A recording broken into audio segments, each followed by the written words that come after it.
Hello, friends. Welcome back to the channel. Welcome back to the word of the day. It is Wednesday, June the 5th. So, today we're going to talk about resting and burnout. I know it happens to all of us, myself included, especially if you are parents to kids. It doesn't matter how old your kids are, even if your kids are grown, they can still cause you to burn out sometimes. For me, I am the mother, the proud mother of a 3-year-old and a 20-month-old. And between getting them ready for the day and sending them off to wherever they go, if they go to the park with their dad or if they do something with their dad, and then I'm home, working from home, doing laundry, cooking, straightening up, doing all these things, it can get very, very overwhelming and we tend to get burned out. It's just a lot and we just get so overwhelmed, but we have to remember that we need to rest. And I always tell people we have to remember the Sabbath. Remember, on the seventh day, God rested after he created everything.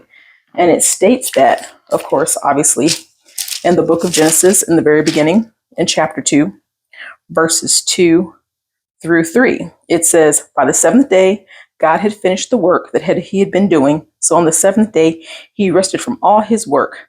Then God blessed the seventh day and made it holy, because on it he rested from all work of creating that he had done. We need to rest too.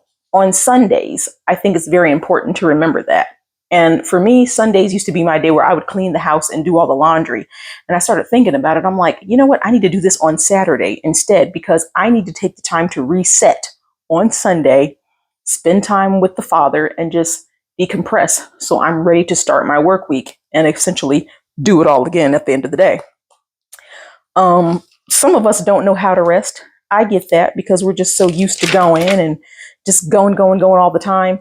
But one thing we have to remember is if we keep going and then we reach that point of burnout, then we're so exhausted we can't do anything. We're too tired to think. We're too tired to pray. We're too tired to do anything. And that's when the enemy can come in. And we don't want to get to that point because the enemy comes in when we're most vulnerable. And we want to make sure that we stay out of that territory. It says in 1 Peter chapter 5, verse 8, it says, be alert and of sober mind. Your enemy, the devil, prowls around like a roaring lion looking for someone to devour. And that's true. When we are so exhausted and burned out, that's when all our defenses are down and we can't do anything. And that's when the enemy can come in and just start, doing his thing. We don't want to get to that point. That's why it's important to reset. Take that time you need. Take care of yourself. Take care of your body. It's important because you only get one body. And I know I've spoken about this in other verses of the day that I did, that you only get one body. In 1 Corinthians chapter 6, verses 19 through 20, it says, do you know that your bodies are temples of the Holy Spirit who is in you, whom you have received from God? You are not your own.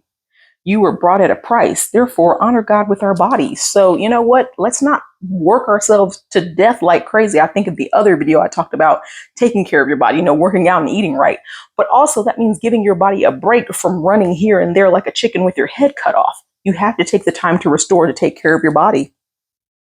I know, like I said, some people, they get so obsessed with work that they don't know how to slow down. They're just thinking, I need to work. I need to make the money. I need to do this. But at the end of the day, what is all that work really going to get you?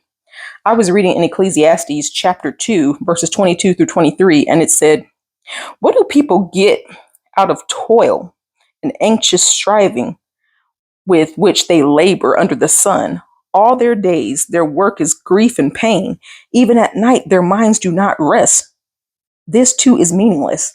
Like some people, they just work so much that even when they come home and go to bed, their brains are still going 100 miles an hour. I know I used to be one of those people. And of course, obviously I did something about that, but it's like, when does it stop? When do you take that time to reset and take time to talk with your Father?